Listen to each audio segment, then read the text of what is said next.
And we're live. Welcome to yet another edition of Unicorn Chef. Mike Ellis here with Ted Demopoulos. Bryson couldn't make it today. He had an appointment for a bikini wax that he could not miss, but he sends his regards and he'll be back next week. Tonight we're going to be making ants climb trees, which sounds fantastic. But more importantly, do me a favor, go check out your local SPCA.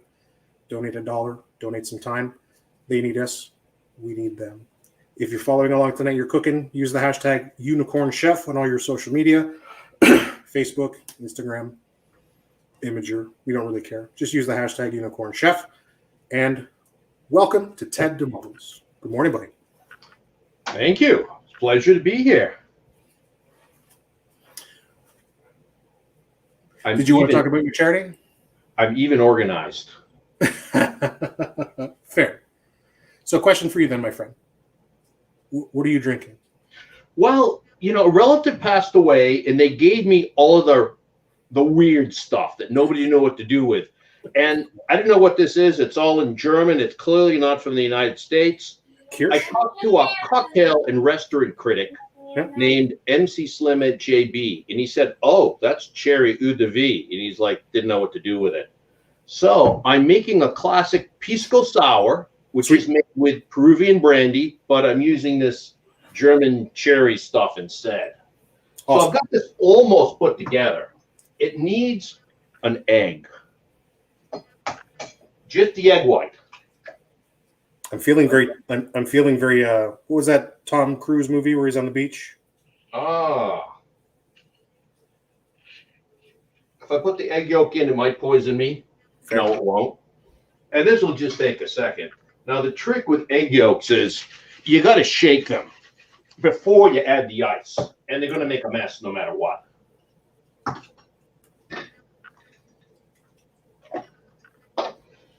And I tried this once, and it was like, I thought it was going to be horrible, and I might throw it away, but it worked. So we're doing it again.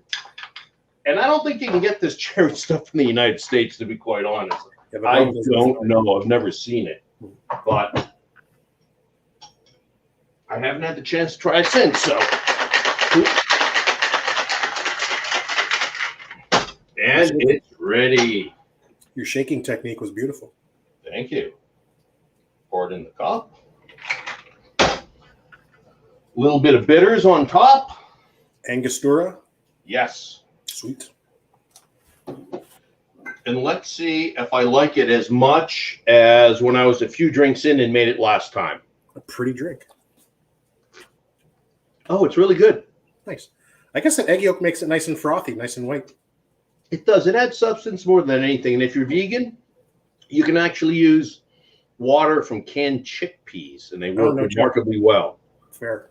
Yeah, I've heard chia seeds too. The water from chia seeds can be pretty effective as well. Yeah. My son has a pretty severe egg allergy, so we use chia quite a bit. And my daughter's vegan on and off, so fair. Well, good for her.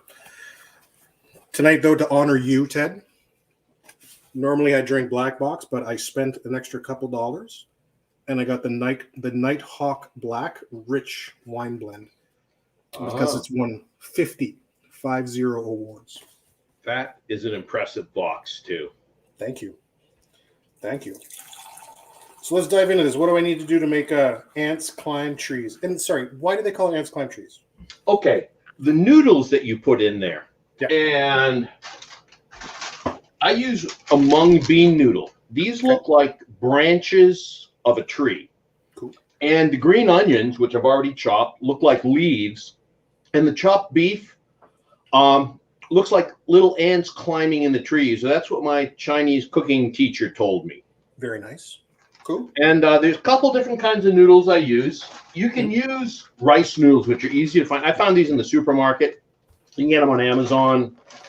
Here's another brand. I got these in the local Asian market. I walked in. It's like they had a big pile and they're easy to find. Sweet. A friend of mine even makes it with like normal spaghetti when he doesn't have anything else. So I'm using konjac noodles. Okay. Vegan friendly, vegetable base, more spaghetti thick. But yeah, let's go through it, buddy. What do I do? Okay. So the first thing I'm going to do is I'm going to take some noodles And I'm just going to put them in this pot. So this is about like 8 or 9 ounces of noodles. Okay. It's not quite 2 packages. And then I'm just going to fill this with hot water, just straight from the sink. Okay. And I'm just going to let these sit while I do everything else. To soften them up? Just to soften them up. And the hot water almost totally cooks them. Fair. Okay. So that's going to be off screen. You might hear some running water.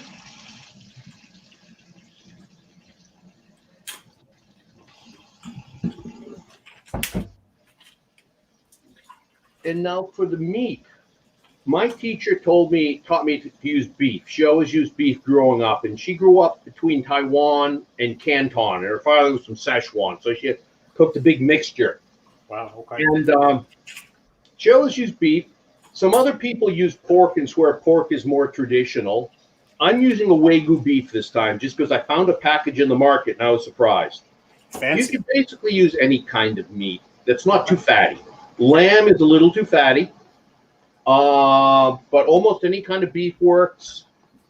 I like to make it with bison. I've made it with turkey. That fake meat, with Mission Impossible meat or Beyond Beef. I can't remember their names. They work fine too. As a matter of fact, you can't really even tell it's not dead cow or dead beast. And I make that when my daughter's here sometimes. Very cool. So now what I've done is I've taken a pound. I've taken a pound of meat, okay, and I mixed it with 2 tablespoons, the big ones, tablespoons, yeah, of arrowroot powder. Okay. And you can get this almost anywhere, health food stores. It's expensive in markets. It comes in small containers. I get it from Amazon or the health food store. Okay. It's cheap. If you don't have arrowroot powder, cornstarch works absolutely fine. It's just a thickening agent. Okay. I mix this in with 2 tablespoons of this, 2 tablespoons of chopped garlic. Yep. I go a little overboard on the garlic sometimes. I don't really measure it. And 4 tablespoons of soy sauce. All right. Now, I don't know if there's differences in soy sauce or not. I've started using a mixture of half regular and half low salt, just because I eat a lot of salt. It seems to taste the same. And I don't know if one soy sauce is better than the other. Seeing I am a geek, I should probably do a double blind tasting of soy sauces. Can I see your analysis when you're done? Yes, but I haven't because I don't really know if it matters or not. It doesn't seem to. I've used generic ones. I've used whatever this is, Kikkoman's brand, because it was on sale and came in a big container. Now, once I've mixed that, and I pre-mixed that together just because, so I'm not mixing meat for 3 or 4 minutes while I'm trying to talk. Okay. I use a wok. Yep. You do not have to use a wok. Frying pan works just fine. I've done it many times in a frying pan. And by the way, this is a really cheap wok. It looks nice. When I was taking Chinese lessons, cooking lessons before my teacher retired and closed her shop, she sold these dirt cheap woks, and she's like, "It's good enough." Okay. So I'm using this. It's good enough. Now, so I'm hand mixing. A thicker one would heat more evenly. I wouldn't need to stir it as much. I don't know. Okay. Now, what I'm going to do is in a minute, as soon as I have another sip, I'm going to put some vegetable oil in here. Okay. Heat up. And for maybe 4 or 5 minutes, or until it looks cooked, I'm just going to cook the meat. I cook it separately, then I'm going to take it out, then I'm going to do the noodles, then I'm going to mix everything together. I don't really measure this. Now, you don't want to use olive oil. I'm Greek, so of course, I want to use olive oil for everything. I'm sorry, this is Italian. I should have Greek olive oil. I do prefer it. I think it's a genetic thing, but I like olive oil. But olive oil has a lower burning point than vegetable oil. I don't think it matters what kind of vegetable oil you use. This is clearly rather generic vegetable oil. You could say canola or sunflower. And anyway, I pour in a few tablespoons. You don't want to burn it. The leaner the beef or the leaner the meat, the more of this I put in. Okay.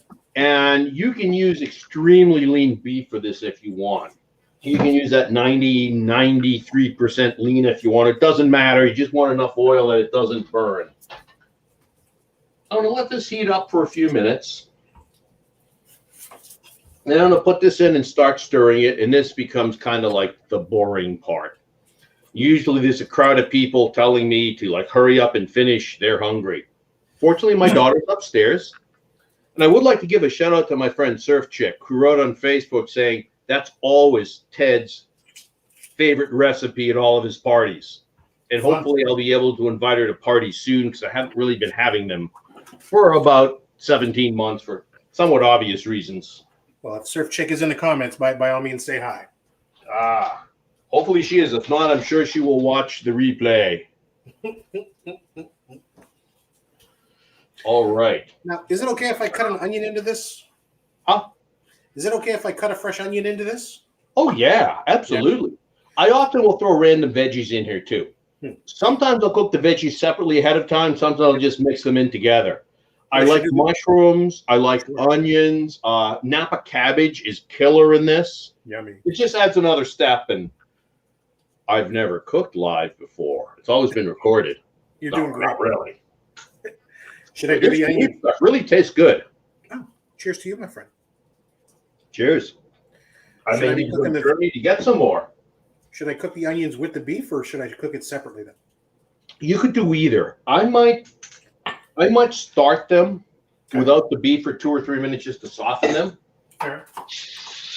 It really does depend on how well done your onions are. You like them. So, for example, I have one friend who does not like raw onions. She hates them with a passion. If they're cooked, she doesn't mind. They have to be cooked fairly well. Whereas I kind of like raw onions. So if they're only partially cooked, or can we say rare onions, does that make sense? Rare onions? Yeah. That would be fine with me. So while this is cooking, I'm just kind of like chopping it up. Okay. And, maybe if I had a better wok or a frying pan, I wouldn't need to stir it or much. And, yeah, sometimes I burn a little on the bottom of the wok. Whatever. Often so you're using a high heat, a big right? party food for me. I'll be cooking with, people around me a lot of the times. Cool. So this is high heat we're using, right? This is high heat. Okay. I will turn this down if I think it starting to burn. And with fake meat substitutes, or with fake meat, I guess they're not substitutes, but they're fake meat substitutes, which work very well. I do find I need to turn down the heat after a few minutes, after 2 or 3 minutes. And normally, I eat my meat on the rare side for sure. I just make sure I cook this reasonably well because even when it's raw, it looks cooked because of the soy sauce in there. Fair. Yeah, but it smells super fragrant, to be honest. So I normally cook it for about 5 minutes or until I'm tired of cooking it. So how often are you cooking a dish like this? Couple times a month. Yeah. Let's see, in August, I think I made it 3 times. Sweet. But it was also a birthday. It was also a big birthday of mine. It had a 0 in the end.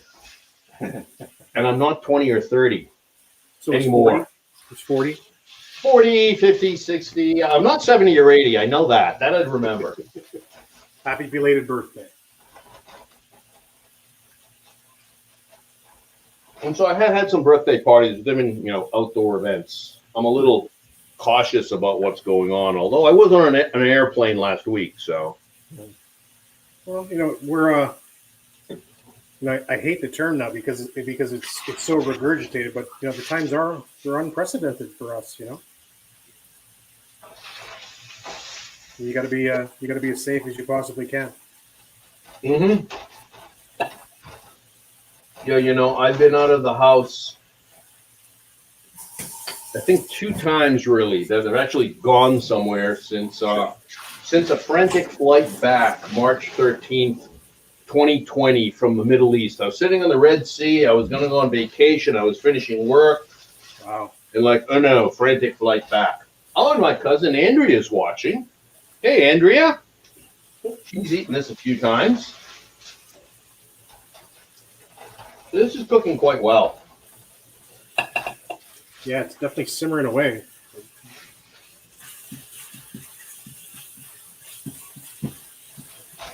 You know, this kind of. I haven't really eaten today, so.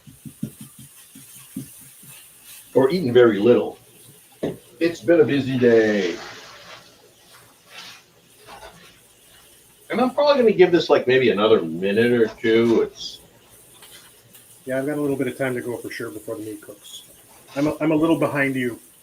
That's okay. I'm a little ahead of myself too, where I normally am. So what are you doing for work these days, my friend? You know, since the pandemic started, it's been almost all teaching. Really? I've been teaching some classes for SANS. I've been teaching some of my own classes. I've got a class on how to not have a job in InfoSec, how to be a consultant. Yeah. I've got a book that, let me put it this way, I'd have it to the editor if I wasn't having fun cooking with you tonight.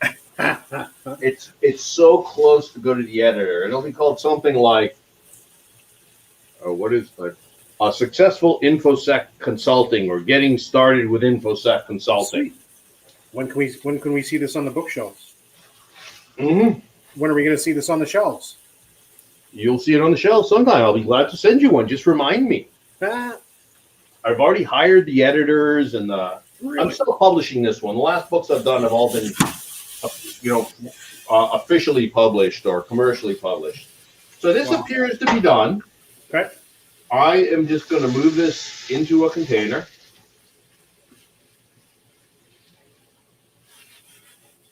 And I often make a mess when I'm doing this.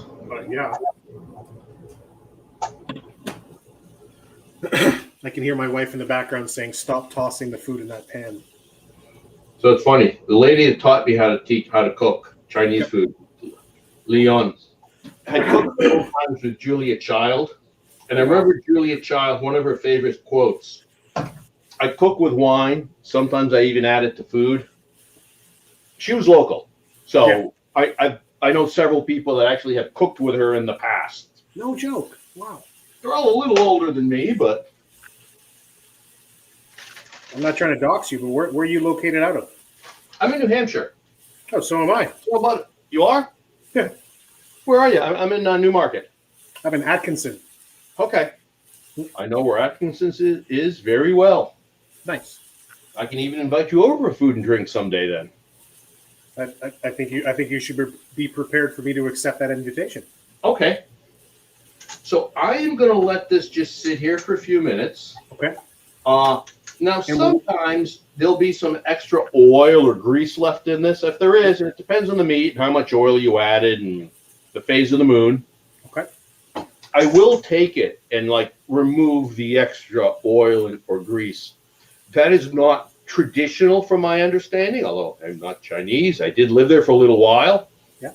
They like really greasy, fatty food. It's a sign of wealth historically, apparently. That's what I've been told. Okay. Wow. Now, I'm going to take the noodles I've been soaking in water. Yep. I'm just going to move them in front, and there's not much to do with them. I'm just going to cut them into smaller pieces. Notice I even have scissors handy. I'm always looking for cooking scissors. And I'm just going to take this, and it's like there's nothing fancy. I just cut them. So and they're a little stiffer than I thought they'd be, which is not a problem. They usually are. Okay. And I used to stress out about how soft they'd get soaking in the water, and is this brand stiffer than the other brand? It doesn't matter. No. I've done this enough. The one thing to watch out with, some brands, maybe this one, I'm not sure. But some brands have the little pieces, and I'll show you the pieces. They come in little bunches like this. All the brands do. Some of these are actually tied together with string. Oh, wow. And, the string just doesn't taste that good, and it gets stuck in your teeth, and it doesn't count for flossing. So it's not going to hurt you, but. I didn't realize you were that much of a wimp. You couldn't eat string. Well, I bought some string cheese today for my daughter. That counts. That counts. Now I'm going to go and just strain this and just let this sit here for a few minutes. Okay.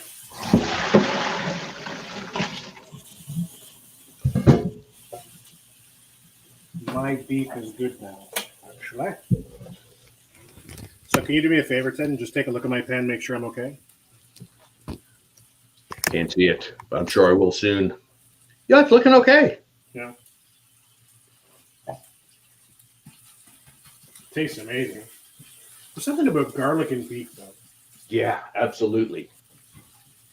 Now, while I'm waiting for a few minutes, I have a little bit of oil or grease in here, probably because it's Wagyu, which is tends to be fairly rich. So I'm just going to go and pour a little of this out. In fact, I should siphon it out or something like that. Sure. I'm just going to get rid of it with a little thing, just, like 4 or 5 tablespoons.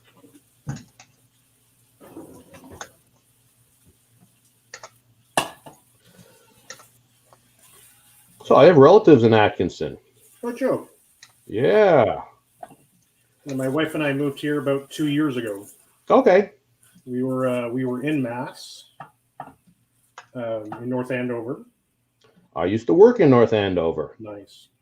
North Andover is a nice town, but it's relatively close to Lawrence, and we weren't very happy with some of the the political structures and some of the things that were happening around there. So there are some advantages to being in New Hampshire for sure. Yeah. So we were lucky to find this place a couple of years ago, and lucky enough the homeowners were very motivated to sell and motivated for a good price, and we got really lucky. Yeah. Wonderful. Yeah, my cousin Thea's there. My aunt Callie's there. Okay. I think they're there. I know my aunt Callie is. My cousin Thea, I think she's right on the line. I'm pretty sure she's there. I didn't tell her that I'm here. Hopefully she saw it on Facebook. If you're here, Thea, hey, how are you? So now I'm going to put together the water mixture, which is incredibly simple. Fair. It's half a cup of water. Yeah. 2 tablespoons of soy sauce, which I have here somewhere. I know I'm just holding it. Here's some soy sauce.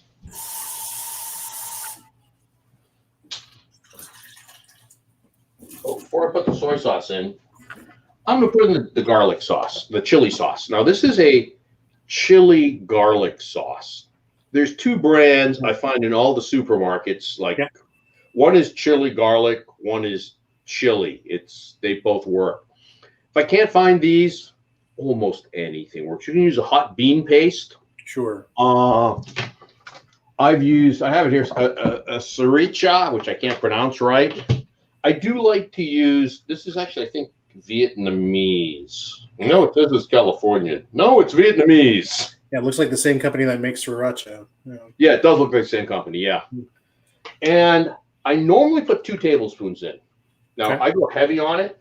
If I'm cooking for people that don't like hot food, like my sister and brother-in-law, or my mother, or many of my friends in New Hampshire, to be quite honest, in Maine, I might put 1 in or 1.5, but 2 heaping ones is not at all excessive if you like moderately hot food. It's not going to be scorching hot.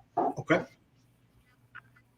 So I'm going to use sriracha, but I'm going to use about a tablespoon. My wife is very sensitive to heat. Okay. Mm-hmm. You don't need to add a lot to add the flavor. Okay. So I'm just going to stir that up a little bit. I'm going to turn this back up. Once I get a little heat there, I'm going to put the wok back on and pour that in basically until it's boiling. Then I'll put the noodles in. Okay. Cool. So we're back on the high heat then. Yes. And I usually turn the heat on before I put the wok on and get it high, only because I forget and I burn the wok. Unfortunately, I finished my drink. We're going to have to take a brief recess. We have time to make another one. The other drink is pre-mixed. What's the new drink? It is a classic daiquiri. Sweet. Which I made right before we went live. Lovely. Because I want that lime juice to be very fresh. Okay. And daiquiri is not a frozen drink, not traditionally. Nothing wrong with having a frozen anything if you feel like it, but it's just 3 parts of rum, and somewhere I have This rum is phenomenal. I mean, even a cheap rum will work. Pilar, it's from Key West. It's a blend of stuff from the Caribbean.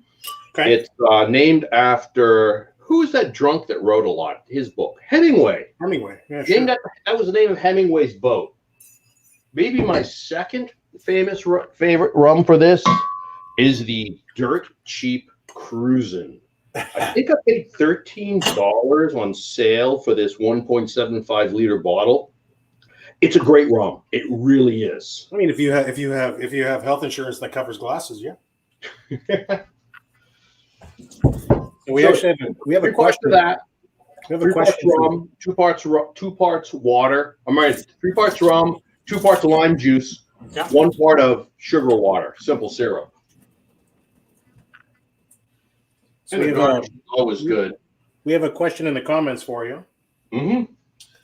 Aaron's, or it could be Aaron's, I'm not sure. Would like to, says, "Hey Ted, are you going to give us 7 tips to becoming a cooking rock star?" Cooking rock star. First one is cook. Just cook. Just try things. Okay. Number 2, start with recipes. Then feel free to go off from the recipe. Follow the recipe at first. Okay. I follow recipes closely. And then feel free to just try things. Third one. Oh man, this is already getting hard. I like to take ideas from different cuisines and mix them together. And that's really easy to do if you cook different kinds of things. Like a fusion. So I like stuffed grape leaves, which are a Greek and Middle Eastern thing. On my list is to try them stuffed with something like this, like we're making tonight. It's probably not going to be spicy or a different kind of spice. So just try different things. 4th thing, cook for friends. Cooking for friends is just so much fun. Okay. I could barely cook a few years ago, but I like having parties. And when I cook, next tip is this number 5. You're on 5. Yeah, when you become decent with it, cook a few things you know how to do, like 2 or 3 things you know it's going to be easy. Like you've done it for spaghetti or, something, it's not going to be bad. And throw in an experimental dish. Just try anything you want. And if it doesn't work, it's okay. There's plenty of food. Tip number 6, try different foods. Go to different kinds of restaurants. Don't order the same thing all the time. I don't know if my friend Fernando's here, but I was out to dinner with him outside 2 weeks ago, a week and a half ago. And we're just waiting to sit down at the restaurant. He's like, "What are you ordering?" It's like I had looked at the menu. It's like, "Fernando, I don't know. Until it comes and I see what everyone else says, it's like I'll decide at the last minute. Maybe there's a special." Just trying different things. Number 7, try pairing different kinds of beverages with what you're drinking. And there's all kinds of, anything ranging from water to gin to wine to soft drinks. It's interesting what actually goes together well. For example, I really like raw oysters. You know what goes really well with oysters? Water. I mean, they come out of the water. Secondly, I'd probably put gin. Third, I might put champagne or probably Chablis. Phenomenal wine. It doesn't come in boxes, but it goes very well. So basically, it's just like cooking and trying things. If I was going to summarize the 7 tips. Now, I'm going to put this on. This has certainly gotten hot enough. Well, of course, I have to find my drink. But a classic daiquiri is just so easy to make. Oh, man, that's good. Part of it is this rum is fantastic. But even with an inexpensive rum, wherever I put this, and this is dirt cheap. This is the price of Zinca vodka, and it's really good. There's also some good locally made rums as well. If I can grab one real quickly, and I don't think I can. Nah, this one's pretty decent. This is from New Hampshire, Copper Canyon. I'm saying that. I didn't vet this. I may be wrong. So anyway, I'm hungry, so let's move on. I'm going to put this on the heated thing. It's important that it's it's heated and I don't forget it. Now, if I had put it on before, I would have been distracted by your question, Aaron, and I probably would have burned something. I'm just going to pour this in there. Just let it get to basically boiling. Now, if I burnt anything on the bottom, I just kind of move stuff around, just like it. If you burnt anything, you probably didn't burn it horribly. It's like totally edible.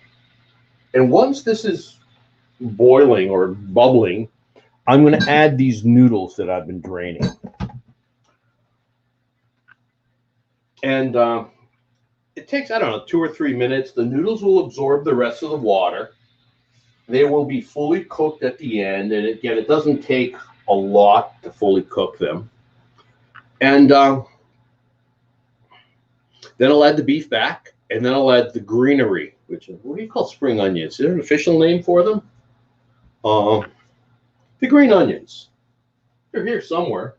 I'm sure I haven't lost them. Uh-oh. I hope if I lost them, I'll have to cut some more. They must be here somewhere. They're in a container. I saw them before. Aha.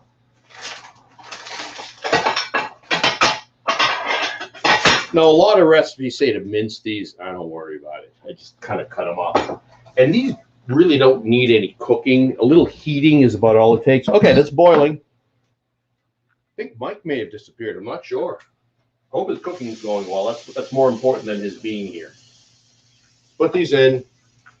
You don't have to worry about these burning for the first like 60 seconds or so. After then, you want to start stirring stuff. Oh boy, this is hot. Yeah, I heated that quite a bit before I put this in because Aaron's asking some good questions. Hey Nick, thanks. I loved writing that last book. I'm going to do some updates to it, like webinars and online talks and so forth. And someday the book's not out of date at all, but a few things have happened in the last couple of years and so forth. So, and if you're up for it, Nick, and you may have already, I absolutely love reviews on Amazon. It gets my publisher off my back, among other things. And so we're getting pretty close. This one takes a minute or two, and it absorbs all of the liquid you have in there. Now, one question sometimes people ask is, do you have to worry about, do you have too much liquid in here? For example, like straining the noodles and stuff like that. I don't worry about that. A little extra liquid isn't going to help it hurt anybody. Oh man, this is hot and it's almost starting to stick. All right, now I'm going to add the beef back. And again, this doesn't have to be beef. It could be pork or turkey or some sort of vegan substitute. I've even done this with like seafood before, with like shrimp and calamari. With calamari, there's a little concern, don't overcook it and make it rubbery, but I like rubbery calamari. So I'll put this back on the heat. I'm just going to mix this. Really just want to mix the flavors. And notice, oh man, that's pretty hot and sizzling. So I'm just going to put it on the side. Mix this for 2 or 3 minutes. And really what you're doing is distributing some of the heat and the flavors in the meat. And sometimes I'll take my scissors. I'll do a little more cutting here. Oh, hey, I hear my friend Chronicle's there. Hey, Chronicle, how you doing? Hopefully see you in the next week up in Maine at the beach. We'll cook this if you want. I'll make a healthy version for you. Not that this is unhealthy, but you become a health freak in the last few years. Or maybe I won't. You need to put some more weight on. You've just gotten so thin lately. Man, you look like homeless, and like that neck beard, you should shave that too, But I'll be glad to cook this for you. I know you love this dish, and it's easy to do. It is really kind of my comfort food. So we're awfully close. Back on the heat. Now, if I had pre-cooked any veggies to mix in, sometimes I'll do like Napa cabbage or something like that. I'd add it now. Ooh, it's sizzling. And just mix it up, and we're almost done. Hey, Mike, I think you're gone. Maybe you'll come back. I have redundant internet connections because things happen, and it's been raining, so he may have been whacked out by some sort of a storm. I don't know if there's lightning or not. There was last night in New Hampshire. I never knew Mike was so close. I didn't know he was in New Hampshire. For some reason, I thought he was like in the UK, but like, what do I know? The UK is kind of like, you get on an airplane, it's as close as Baltimore, right? You get on, you hopefully fall asleep, and you end up somewhere else. All right. I think it's done. I'm going to call my daughter down to eat. I'll be back in like, 30 seconds. Hey, daughter. Food's ready. Okay.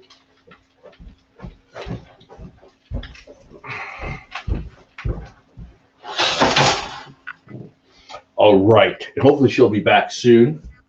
Let's see. We'll put the soy sauce away. Hey, I think I'm the only one here. I feel like Julia Child, except like maybe younger, and I was like never a spy, and I probably don't have her level of talent. But so this is called ants climbing trees. Again, for those of you that joined late, people call it different things. Ants in trees, ants climb trees. It's called ants climb trees or similar because we have these noodles, and the noodles kind of look like tree branches. I'll show you the dish in a second. They kind of look like tree branches. The green onions are at scallions. That's the name. The scallions, they look kind of like leaves, and the beef that you put in it, or pork, or whatever kind of meat thing that you use, kind of look like little pieces like ants going up, and that's why the name. Now, the lady I learned to cook this from, Leon, ran a Chinese cooking school in Northampton, New Hampshire. And my ex-wife has some wonderful skills. One of them is buying like the best presents in the world. She bought me cooking lessons there, and I ended up taking all of her lessons before she retired. So, yeah, Mike's missing from his own show. That's okay. I can take Mike's place, although I don't have any box wine like he does. We'll have to go with this.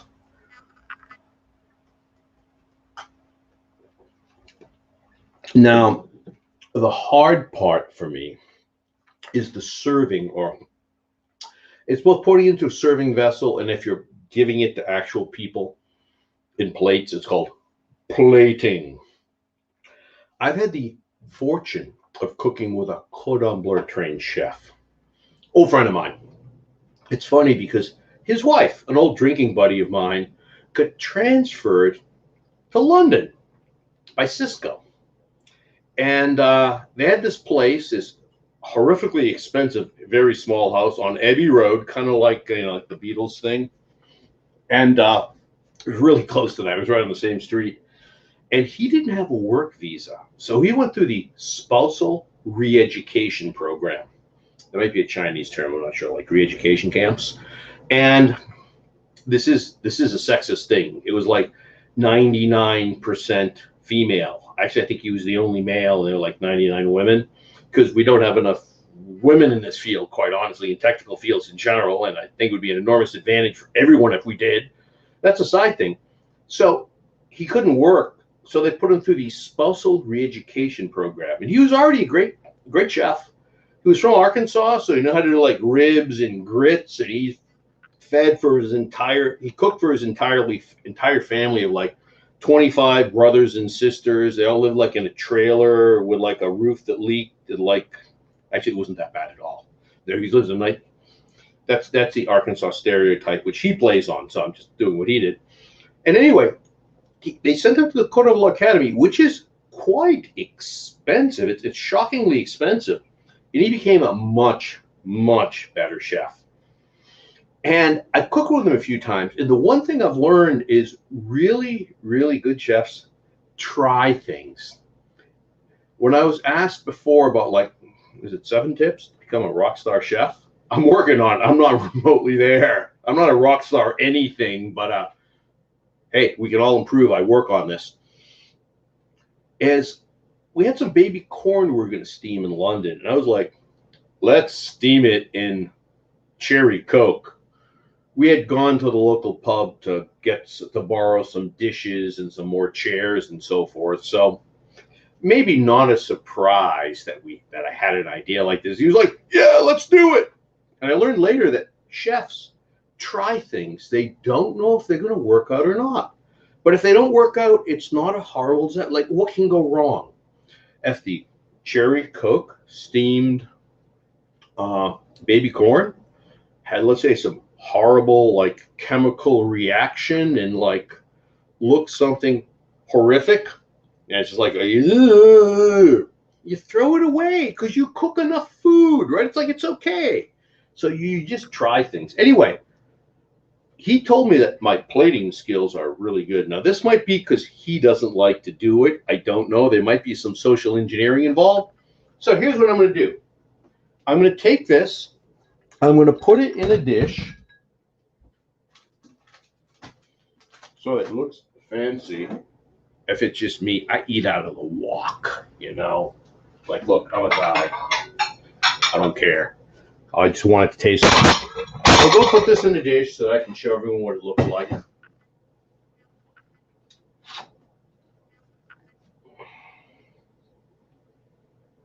This is the hard part for me because I make a mess. If you're lucky, my daughter will come down and she'll actually be on camera. That may or may not happen. She may or may not want to be on camera. But this is one of her favorite dishes. She either eats a stupid amount or not much at all. She's one of the athletes in the family. I'm not. I'm the one that eats and drinks a lot. Okay, Victoria. I can certainly teach Fernando to cook. I remember years ago, party. One of the first times I cooked a lot when Fernando was there. And he's like doing something really, really dull. I'm cooking. This is exciting. He's doing something dull. He's watching, like, I don't know, college basketball. Nothing against college basketball. And he's like trying to tell me, he's like, no, you shouldn't be working so hard. Come sit, relax. Watch a bunch of people bounce balls up and down. And it's like, hey, I appreciate a good game just like anyone else does. But, man, I love to cook. So this is the finished product. I won't tip it too much because it will pour. If I'm doing this presentation style, I'll usually have a few extra scallions or green onions that I've chopped. And when I plate it, put it in the dishes, I'll drop a few on top.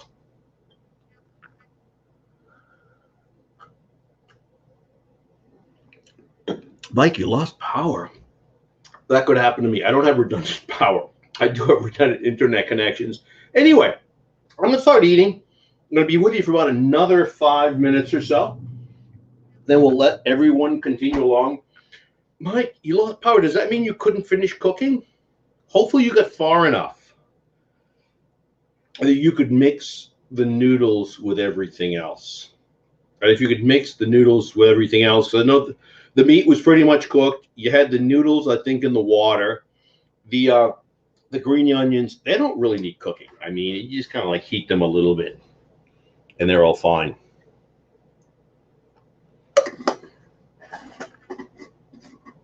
And I would love to be back sometime. Maybe we just like focus on doing tiki drinks or something like that.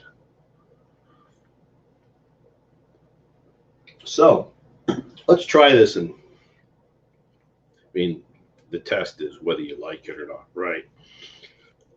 And when it comes to a lot of things, I'm a little particular.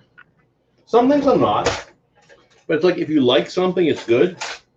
Like, I do not like Bud Light. I don't. I realize it's the most popular beer in Canada. Bud's the most popular in the US. And but if you like it, and I don't, I think it's industrial swill. It's okay if you enjoy it. So I have friends that love Kraft macaroni and cheese. And to be quite honest, I don't hate it either. It's okay. It is much better.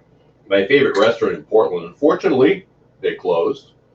The 555 made this truffled macaroni lobster and cheese. I could never come close to making.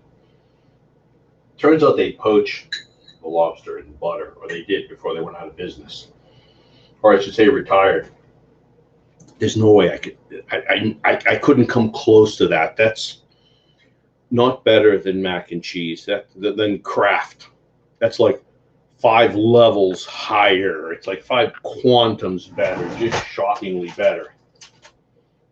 So let's try this, okay? And for those of you that are cooking along, hopefully you're at the point you can try it also. It takes a little extra time because not everyone prepped like I did, right? You didn't want to see me like mixing meat and stuff like that, even though it only takes 2 or 3 minutes.